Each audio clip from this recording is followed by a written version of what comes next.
first question for you is, how in the world did you get into ghostwriting? And then part two, how in the world did you get into hypnosis? Yes. Hello, Michael. Both of those somewhat by accident. So ghostwriting. My lifelong ambition as a youngster was to be a professional novelist one day. And the Okay. idea is that I would write one series after another because I knew that the most successful, at least most commercially successful novelists have multiple series of at least 10 books in each series for the most part, right? There's some Yeah. outliers, of course, that have the one hit and trilogy wonders, but I wanted to do it right. Well, I got through two before readers of mine asked me to help them with their books. They enjoyed mine so much. Okay. And I didn't even realize that ghostwriting was a thing quite at that time. I had been doing some freelance writing on the side that did not pay super, super well. My very first project started at $1.67 an hour. $1.67 an hour 12 years ago. That was my first experience as a professional writer. But okay, ghostwriting pays a little bit better, so I think I'll do that. And I've been helping people with their books ever since, and I'm finishing up my 81st, 82nd, and 83rd full-length nonfiction general trade books that I've ghostwritten. And then how did you get into hypnosis? Yes, so a friend of mine, he is the creator of the Dilbert comic strip. His name is Scott Adams. He's also a client of mine. Yeah, I read his book. Did you write his most popular book? I'm working with him on some other stuff that you'll be hearing about, probably all of you watching this. You'll be hearing about that in the coming weeks. But it was in 2018, 2019 where he began talking more and more in public about the effectiveness of hypnosis, not just for, let's say, clinical issues, but also in the persuasion context. That what you learn as a professional hypnotist can map onto persuading the masses, the public, persuading individuals in a marketing and sales context. In 2019, I traveled to South America for a business trip, meet with some clients. And I was going to be going to Brazil, where, of course, they speak Portuguese. Most people there are also bilingual with Spanish, but not with English. English isn't really spoken much down there.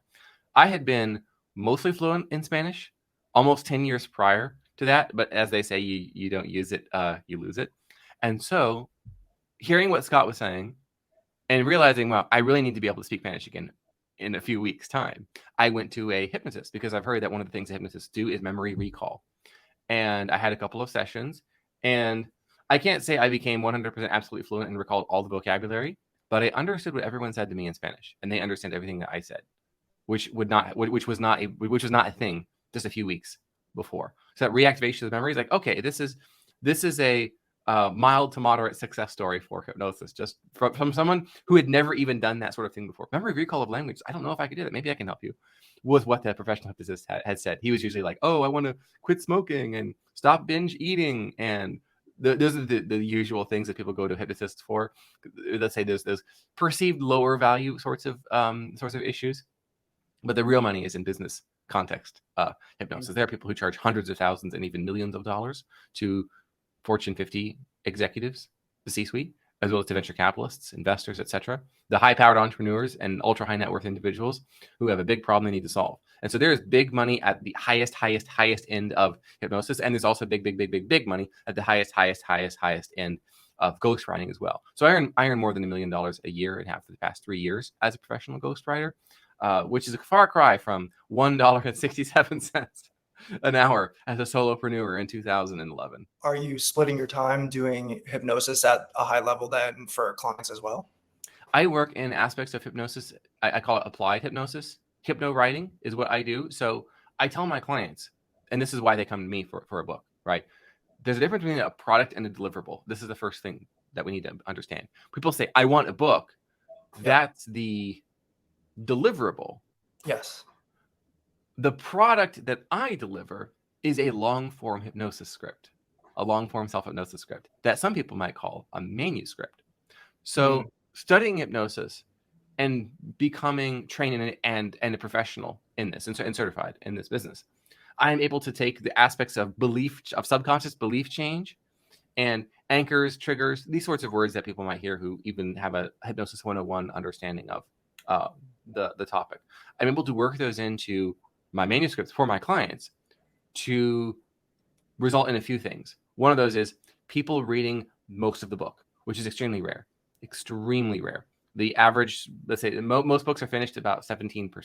17% of books are read. Avid readers finish about 40% of the books that they read. So in order to get So what we want is we want people to be continuously pulled deeper and deeper into the manuscript. One of the ways that we do that is through the continuous opening and closing of loops, nested loops, it's called. It's difficult to do, but simple to understand in theory. We can go into it more if you want, but it works. It functions a bit like algebra. It's and long equations is how it works. But the outcome is people read more of the book, and the more of a book someone reads, the more likely they are to word of mouth market the book and write reviews, right? And we know that 92% of book sales, according to Nielsen Bookscan, 92% of book sales are attributable to word of mouth marketing. So if you want to sell more books, you need people to be reading more of the book. Right. And in order to have people read more of your book, they need a hypnotist to have ghostwritten that book. So that is the product that I deliver. And so I don't have any competition, frankly, because there's no hypnotists who are also ghostwriters. I'm the only one in the world. That's probably going to change as people realize how successful you can be in this business. But that's my differentiator, and not everyone understands that. Most people say, "Well, I just want a book. I just want to have something that like just a book is a business card." That is not my market. Because what happens? What happens with business cards? People throw those away, or they put them away and they forget about them. They don't display their incredible business card behind them, which is what they do with books. And so, a typical technique for marketing and sales that my author clients do is they'll print a dozen or so copies of their book, and they will mail it with a letter to their ideal clients, prospects, introducing themselves and offering them a complimentary copy of the book. And of course, the content there cultivates their desire for their services. And that's an appointment they would not have gotten any other way, most likely. So a book is the thing that you do in business that gets you what you would not have gotten anyway. And that is key to understand. And that means you need to treat it with absolute respect and write a book that demonstrates maximum credibility and is a step-by-step with no step skipped system. Because if you don't do that, then it's just a bunch of smatterings of stories and rehashed points from books that were written 20 or 30 years ago. And those books are no fun to read, and they tend to flop after the launch. But your longevity should be 20 years. I'm going to ride this book for 20 years. Not I'm going to promote it for 2 weeks after the launch, and then it's never going to be heard from again. But at least I get to say I was a New York Times bestseller. That's worth something. And that is true. That is true. And you could kind of credibility launder your way into speaking gigs that way. But everything is for sale, right? There's a price tag on becoming a New York Times bestselling author. Same with Wall Street Journal. There's a price tag for most things in life. If you have enough money for it, if you know how to buy it, you can buy it. That's something you learn as a ghostwriter, is that everything is for sale and everyone is for sale too. I want to ask you to take it one layer deeper in terms of persuasion, and I do want to dig into the idea of loops. And I certainly never thought about how important the marriage of ghostwriting with persuasion was. When I think about persuasive writing as a marketer, I call it conversion copywriting. I'm familiar with tactics like hooks, brevity, urgency, scarcity, positioning, reveals, call to actions, and all of these types of things. What is that all about? The utility of all of this is, regardless of what your industry is or your niche or your service or products, you can benefit from persuasive writing or conversion copywriting, right? However you call it, you benefit from it, particularly if you're in a space that doesn't overuse these things. And in my own book, I talk about some of the more overused and therefore ineffective urgency and scarcity tactics, like we all see, where basically they're fake, right? So on Twitter, there's this typical promotion that people will do where they'll say it's become almost a joke now. There's 9 left of my ebook. Right. 8 left of my ebook. Yeah. It's an ebook. No, it's not. Everyone knows that, right? And yet they do it anyway. And so it's a good way of identifying people who aren't serious business people. Okay, you're not a serious business person. So you can write those people off because they don't have anything to teach you. Fortunately or unfortunately. Clean up your information environment by eliminating people who are using those tired tactics. What you want to do is you want to be the one who's doing it different from anyone else in your space. Nested loops are one of those things. And that's where, for example, so I teach about this in my own book, where what you will do is in your nonfiction book chapters or on your sales page, because, by the way, book chapters and sales pages are the same. A chapter is a sales page. FYI. Because you're selling something. You're selling them on the next chapter. You're selling them on implementing ideas in that chapter. You're selling them on changing their beliefs. You're selling them on a feeling. You want to cultivate desire. Give hope. The concept of nested loops is where you might open a chapter with a story. You get right to the cliffhanger. You pause at the cliffhanger event. Well, what happens next? And then what you do is, you begin telling another story of someone else. and then you might make a point or an anecdote. So now we have 3 deep. And by the way, that second one, have a cliffhanger on that one too. And then you share that little anecdote, and then you wrap up the anecdote. And then you finish wrapping up the second story you began the chapter with. And then you go, not quite yet finishing the first story. You begin a 4th story, and then finish the first story. And in the next chapter, you tease closing the loop of the 4th story. So you see how this works? It is if you were to illustrate this, it looks like a mathematics diagram almost, of where there's multiplication and addition of things that are in parentheses, and then it's like in parentheses is 6 times 4 close parentheses plus 6 minus 4 close parentheses, and then outside of those is more, and then you have those multiple parentheses inside of it, and it looks like this sort of a fun little equation here. That's what nested loops look like, and it gets people pulled in because it's a continuous teasing of the next thing, but you're also rewarding people for sticking with you long enough to close what came previously. So it's almost an evergreen curiosity. If you have evergreen curiosity throughout your reading experience, you're going to want to continue reading. And if you're going to want to continue reading the sales page or the chapter, or let's say an email newsletter you're sending out, that's kind of your nurture sequence to your 150 subscribers of your 1-person business, you'll be able to maximize the results you get from the small list, small readership, or the small number of traffic that's coming to your sales page. Personal branding, in some respects, your job is to serve as kind of an invisible extension of the brand of the clients that you represent and write for. What have you learned about personal branding from that unique vantage point as the man behind the curtain to some of the most well-known celebrities in the world? There's 3 types of, let's say, personal brands. So there's the everyone knows who I already am, but they don't know the real me. They have a 1-dimensional, not a 3-dimensional perspective of who I am. I need to tell my story. That's the first one. The second one is we're in a pivot point, or a rebrand, some might call it, where they're transitioning from being an expert on topics A, B, and C, and now they want to talk about topics X, Y, and Z because they're just ready for that. But they don't want to just suddenly change. And it's like, wait a second, you were the fitness guy. Why are you talking about psychedelics? What happened? What did I miss? Right? Yep. Or like, if you're the email marketing automation expert, and all of a sudden you're talking about Facebook advertising, and let's say using the new Twitter ads or X, right? The advertising network. Oh, what? How are you an expert in that? What? And so the book has to cover, remember the nested loops? It has to cover A, X, B, Y, C, Z. You see how that works? Yeah. In order to make the rebrand or the pivot official, you have to cover both of them and then interweave them together so that the new things you're talking about, you hindcast them into your own story. So when people learn about the real you, that 3-dimensional you, because people want to, especially the public figures, they want to be known as the 3-dimensional, their whole self, their authentic self, be vulnerable, or some of the buzzwords that they might use. What they really mean is they want to have complete control over the perception that their market, that their audience and the public have of them. And they will sometimes, the second point, also want to pivot to something else. Not always, but sometimes. Those are the first 2. And then the third one is literally no one knows who I am except my immediate professional network. And yet they have 20 years of deep expertise on the topic. And now they're making their presence known for the first time. Maybe they've gotten 500 Twitter followers, and they have a Facebook group of 1,000 people, or maybe they have a LinkedIn community of 25,000 people. But beyond that, maybe they don't even have a website. It's kind of where they're at. Usually they've been head down focused on their thing, and they achieved great success at that. And maybe it's now we have a venture funded business that's going to make it now, and we have this great runway, plenty of cash to burn, let's say. And they realize, oh shoot, no one knows who I am. I don't have a story. People Google me and they get Chuck in Louisiana, 43, myaddress.com. Okay, that's not going to work. People are Googling me. I didn't want them to find Chuck in Louisiana. I want them to actually find the real Chuck, right? In their mind. So they need to be everywhere, and they need to be everywhere fast. The best way to be everywhere fast is, of course, with a book versus, okay, we're going to have on a free webinar this person, or wow, you wrote this one Twitter thread, or gee, those are some pretty cool LinkedIn articles.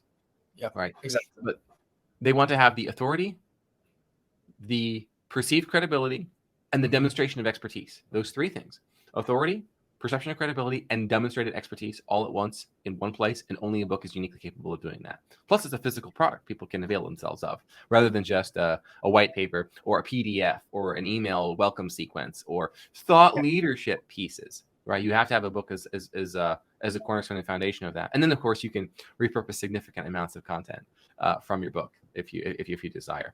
But these points are useful even to people who are sub 200K, sub 200, or even sub 100,000 US dollars a year in their, let's say, their micro business or their solopreneurship business or in this creator economy space. Because speaking to you right now, you who are watching this, your competitors aren't doing this. They're afraid. They're head down. They're busy. They're trying to eke out as much word of mouth business as they possibly can.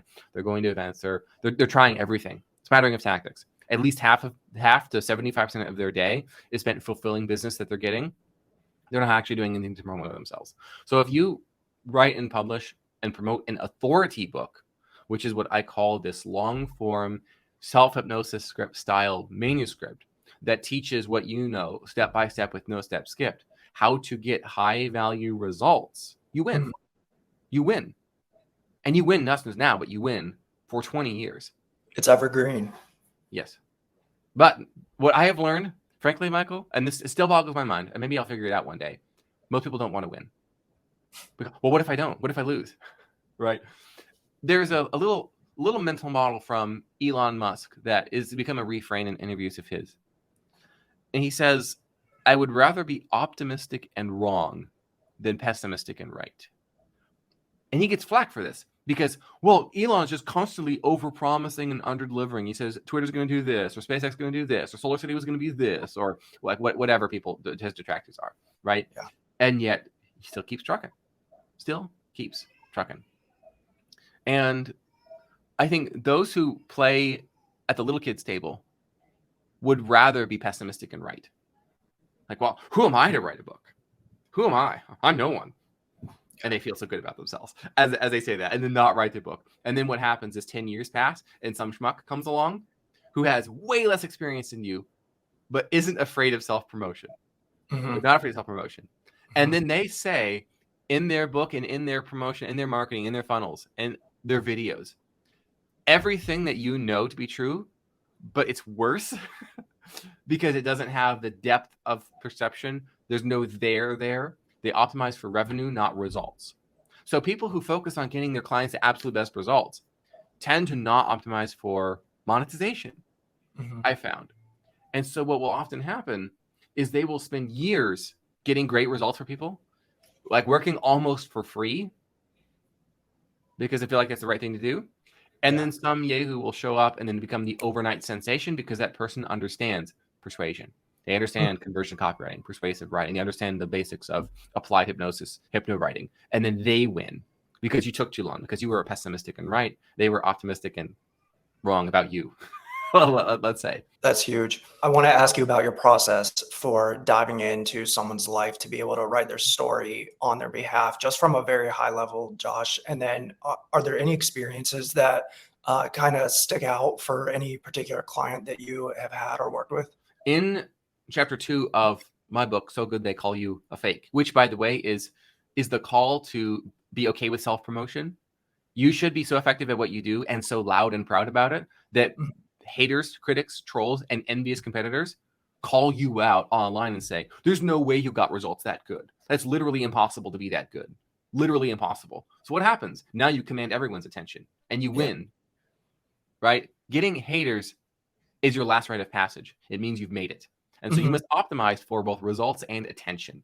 And so what I teach in the book is how to design a system, step by step with no step skipped, that enables internet strangers to follow your advice, be it in the form of a book, a course, coaching and consulting, or working with you one-on-one, to get a case study, to produce testimonials that report results so good, your envious competitors say there's no way that's real. That has to be fake. You're literally a fraud.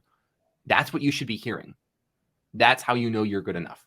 If you're not hearing that, you're not good enough yet. Hence the so good they call you a fake concept.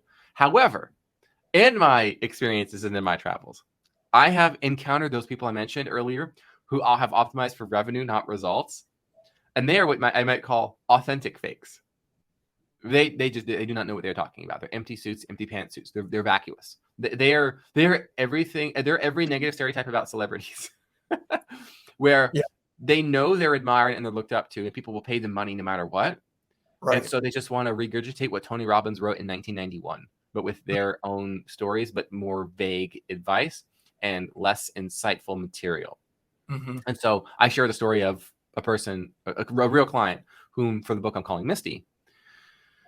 And her advice all boiled down to, it's all just mindset, like you just got to want it bad enough. I can't want this more than you do. I coach high performing women with big dreams, and like, it's all mindset. Mm-hmm. And by the way, that's how 90% of the personal development niche sounds, just like that. And that's another key. It's not or a key. That is a key that allows you to lock someone's influence out of your life, is when what they just talk about is mindset. If you're following someone or interacting with someone who's just talking about mindset, mindset is what you talk about when you have no actionable advice, by the way. And the reason is what you talk about when you have no actionable advice is because that way you can blame your customers when they don't get results. Well, it's your mindset. You just have a scarcity mindset. You don't have a growth mindset, bro, is what they'll say. Right. And so their conscience is clean. So that's a good way of a tip off. And by the way, Carol Dweck and Michael Cernovich are the only two people who talk about mindset who actually know what they're talking about on this. By and large, everyone else is either copying what they're saying, but adding their worse stories to it and making the advice less clear and fuzzy, and then adding a bunch of other half-baked ideas. So it's kind of this zombie concept, a zombie system. We want to avoid doing it, or Frankenstein rather. We want to avoid that. And so designing a step-by-step with no steps system means you have the end in mind that you are promising with your book, with your course, with your coaching, with your consulting, with your one-on-one creator services. This is remember I talked about the difference between deliverables and products, right? You're not promising a deliverable. I'll write you a book. I'll build your website. Mm-hmm. I'll do a cool galaxy cover paint job for your baby carrier so it matches all your other custom galaxy themed colored mom's hair and the bed sheets and everything else that you have in your life, right? The creator economy is quite diverse in that respect. But most people are promising a product, and therefore they become a commodity, or rather a deliverable. They're promising a deliverable. Like, I will deliver to you a book. I will deliver to you a website. I will deliver to you an app. Mm-hmm. They're not giving a product, right? Mm-hmm. So my product, as I said, is a long-form hypnosis script to change your readers' beliefs and drive new behaviors they would not have otherwise engaged in had they not read your book. A CEO is going to pay me $1 million for that outcome, for that product. That is insanely valuable to them. Versus if I said, I'll ghostwrite you a 250-page book. Mm-hmm. I see. Utterly different. And so that's one practical takeaway, is what do you actually, what product is it you're actually delivering? There's a difference between deliverable and a product. And if we understand that, we can teach how step-by-step in those steps skipped, you're able to produce your product. And by documenting first your sequence of doing what it is that you do to get results so good they call you a fake, you can then take that documented system and turn it into a book, into a course, consulting, coaching, and high-end one-on-one services. Be that with a couple of sessions people pay you for, or you're working with them for a year or more, or even on an ongoing retainer basis that lasts many multiple years. So all of this is available to people who are willing to be optimistic and wrong, but most people are not. Most people are not. I found, and that might be most people who are watching this, but there'll be some people who instantly get it, who are ready, who are tired of being overlooked in favor of the people who optimize for revenue over results, Right. and they're ready to have both. So if you're ready to have both, then this is the way. I want to just end asking you a little bit more about the book. So good they call you a fake, and you talk a lot about how to design a system for genius so that you can create those predictable results without kind of giving too much away. What is maybe one or two just overarching strategies maybe you've already alluded to or connected to those that you kind of want people to be thinking about when they jump into a project like a book? One of the points that I see often I have to address or readdress with people who approach the book, who approach the material, is the idea of what it is that you're promising exactly. What is your product, right? What is it supposed to promise? What is it actually giving people? What's the outcome, the results they get from that? And they'll say, oh, so I'm not just delivering a website, I'm delivering a beautiful website. And that becomes their headline and their tagline and everything they talk about. Well done, you beautiful website. That's the outcome, right? Wrong. No.